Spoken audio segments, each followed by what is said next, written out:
Olá, pessoal, de volta com o CMCast. Ricardo, como é que você está? Estamos bem, estamos bem. Ricardo, a gente vai aqui projetando o que vai ser a eleição do ano que vem, e aqui e ali a gente vê principalmente fontes do Palácio, de todas as esferas, fontes jornalísticas, fontes políticas, dos bastidores, a falarem sobre um suposto acordo, um acordo que pegaria desde o JHC, prefeito de Maceió, passando pelos Calheiros, juntando o MDB com o PT, com o PL, quer dizer, um grande acordo na qual todo mundo, de certa forma, seria contemplado, menos o Arthur Lira. Ou menos o povo, né? Porque é essa a pergunta que eu ia fazer, né? E o povo fica como, Ricardo? Mas esse acordo é possível, isso é uma falácia, e tendo esse acordo, como é que fica a população alagoana? Ela fica contemplada também, Ricardo? Pois é, são duas questões fundamentais. Eu acho que do ponto de vista ideológico, político, moral, não tem impeditivo nenhum, né? Eles se nivelam, e aqui não estou criticando não que eles estão abaixo, não, eles se nivelam nesses quesitos políticos, ideológicos e morais. Mas vamos lá. Há uma disputa de espaço. São dois grupos, sim, que estão hoje disputando o mesmo espaço. A história da física, que não podem ocupar esses dois grupos, os dois corpos, digamos assim, o mesmo espaço. Mas tem uma possibilidade de um ser derrotado. E ninguém quer ser derrotado nessa história, porque os dois estão bem instalados e estabelecidos. O grupo do JHC, os caudistas, como você adora chamar, né? Estão eles instalados na prefeitura de Maceió e se espalhando em algumas prefeituras do interior. O grupo do senador Renan Calheiros, ele é o principal líder nesse quesito, apesar de que quem manda em Alagoas é o Marcelo Vitor, primeiro e único, como diz você, e esse aspecto é outro. O Marcelo Vitor cuida do bastidor, mas da articulação política propriamente é o senador Renan Calheiros, que é muito experiente nessa história. Há de se ressaltar que quem tem, e você pontuou isso, espalhado esta, entre aspas, boa nova para eles, é o grupo do senador Renan Calheiros, a assessoria dele, né?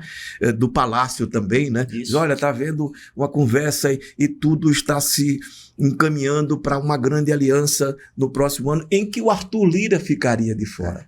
Este é um aspecto. E eu já ouvi de um assessor do deputado, quem sabe senador Arthur Lira, o que ele quer ser, né?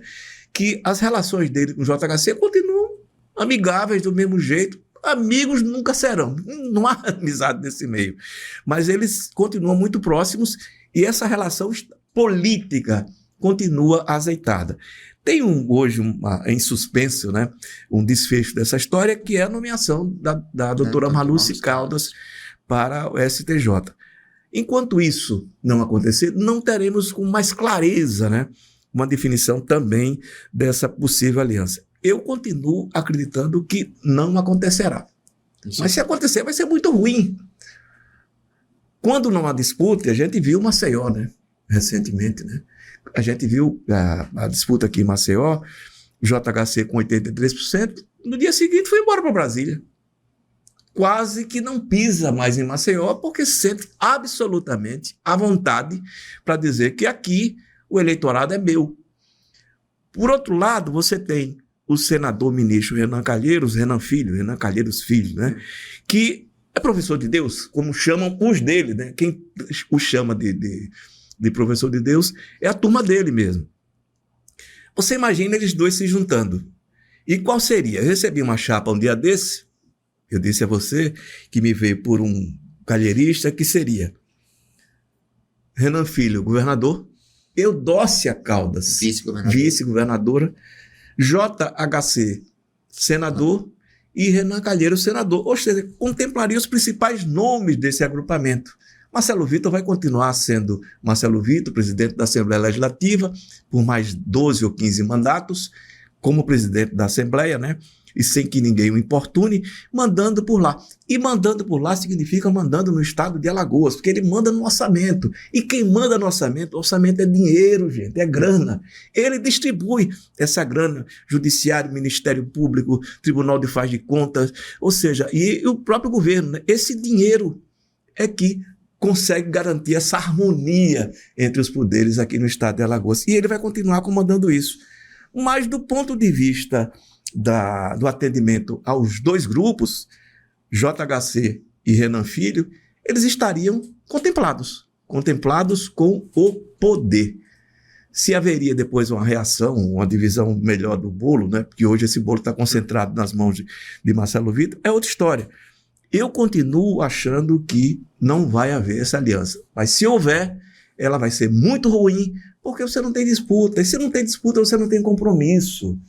Se o eleitor não tem função nenhuma, a não ser chancelar essas candidaturas, que é o que imagino que eles pretendem, se isso de fato acontecer, não tem mais sentido nem ter eleição. Junta aqui, faz, enfim, vai o Arthur Lira candidato a deputado federal de novo, e Alfredo Gaspar, que ninguém sabe, eu concordo com você acha que o Alfredo não vai ser candidato ao Senado, mas é um nome, né? Que você não pode descartar. O Davi no Filho também é um nome que pode disputar o Senado, desde que haja um acordo lá entre eles, o grupo dele e de JHC, e não o grupo do senador Renan Calheiros. Ou seja, na verdade, essa ideia da super chapa, chapão, ela parece muito boa para eles, né? E principalmente a essa altura do campeonato, pelo que eu tenho ouvido, do grupo ligado ao senador Renan Calheiros, ao governador Paulo Dantas e MV primeiro e único. Por quê? Porque aí não tem disputa. Se não tem disputa, mantém-se o controle do estado de Alagoas, cada um fica com um pedacinho, JHC senador e daqui a 4 anos disputaria o governo do estado, ou daqui a 8 anos, né? Eudócia Caldas seria vice. Veja só, você contemplou bonito, todo mundo, né? Mas faltou contemplar alguém aí, não foi? O Arthur Lira, né? E daí vem essa ideia, né? Da assessoria do Arthur, de quem ouvi isso, de que é uma tentativa de propagar uma inimizade entre Arthur Lira e JHC, que eles garantem que não existe. Vamos ver. Eu particularmente prefiro que haja disputa. Uma boa disputa é ótimo, principalmente na seara política. Tem a história do Garrincha, Mané Garrincha, ele disse que o treinador chegou pro Mané Garrincha e deu as instruções de campo, o Mané Garrincha se virou pro treinador, mas você combinou com o outro time? Tem isso, né? Será que o pessoal combinou com o povo? Porque já houve aí uma junção Rui, Renan e... Ali foi inclusive definitivo, né? Para o Rui chegar ao ponto que chegou.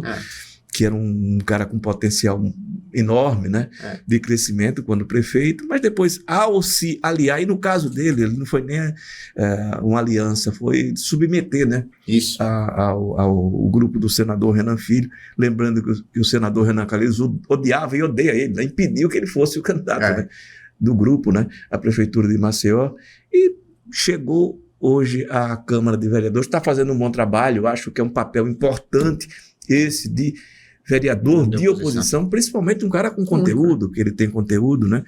Mas perdeu-se ali, né? Deixou de crescer. E aí ficou pequenininho. Hoje está pequenininho, pode até voltar a crescer.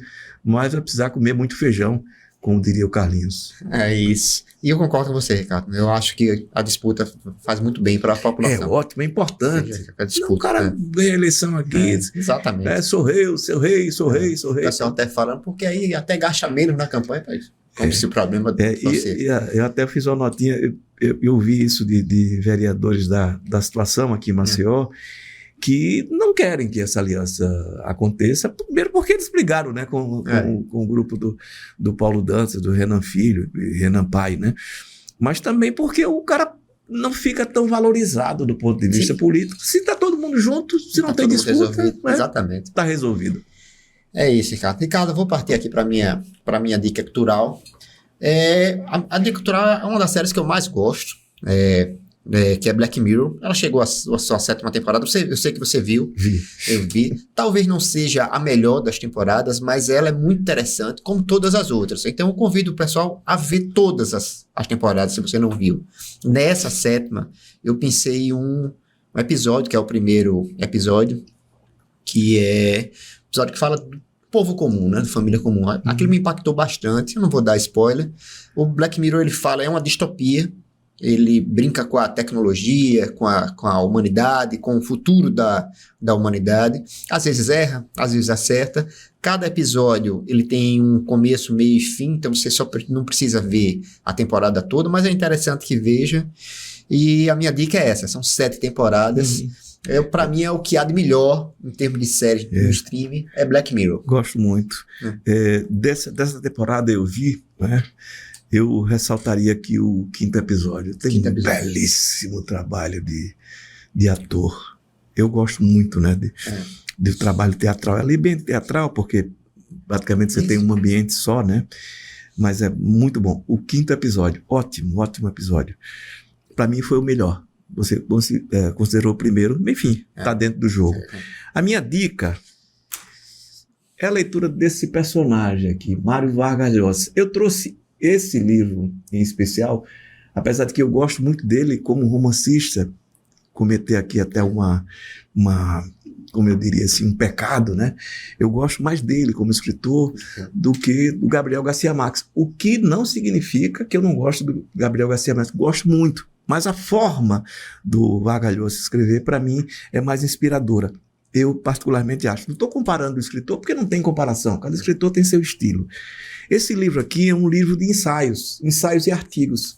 A Civilização do Espetáculo é um livro que ele trata do papel da cultura, que vai se diluindo, né, cada vez mais, da pós-modernidade, espetáculos da pós-modernidade, alguns absolutamente ridículos. Ele trata aqui, tem um caso, deixa eu ver especificamente, de um espetáculo que ele fala de John Cage, nos Estados Unidos, né? Intitulado 4 minutos e 33 segundos, em que um pianista se senta diante de um piano, mas não toca nenhuma tecla durante 4 minutos e 33 segundos, pois a obra consiste nos ruídos produzidos na sala pelo acaso e pelos ouvintes. Ou seja, é isso, é uma instalação no teatro, né? Mas ele trata também de uma coisa que eu acho fundamental, a leitura dos clássicos. E você vê num momento como esse, como esse livro é atual. Nos clássicos, ele diz, em cada momento em que tudo parece sem solução, ou que tudo parece resolvido, nos clássicos você vai entender e compreender a realidade de cada momento. Porque ali está a essência da alma humana ou da sociedade. Os clássicos, Dostoiévski, você pega o Guimarães Rosa aqui, enfim, Graciliano Ramos, esses caras são eternos e são clássicos por causa disso, porque não fizeram uma leitura passageira, daí se tornaram clássicos. E ele sugere exatamente, nunca abandone os clássicos. Eu continuo apaixonado por eles, vou e volto. Aliás, estou retomando, acho que pela 8ª ou 9ª vez, os ensaios de Montaigne, que é uma das paixões da minha vida. Perfeito, é uma homenagem justa. O Mário Vargas Llosa nos deixou, né? Nessa semana, na semana que 89 anos, né? Na semana que a gente irá. Mas tem uma história dele com o Gabriel Garcia Marques, né? É fantástica. Que o Gabriel Garcia, ele deu um murro, né, no Gabriel Garcia Marques. Porque enfim, não sei até onde, ninguém sabe que era verdadeiro, porque o Gabriel Garcia Marques tinha feito uma fofoca dele com a mulher dele, né? Que ele tinha um caso com uma outra fulana, enfim, dessas coisas, porque esse povo também ama e desama, né? Exatamente. É esse caso, fantástico, né? Bela homenagem. Esse eu não li. É ótimo. É um livro de ensaios e artigos, é sempre muito interessante, né? Muito interessante. Eu de vez em quando volto a ele, dou uma pescadazinha aqui. Que bom. Ricardo, um grande abraço, então. Um grande abraço em todos e até a próxima semana, pessoal.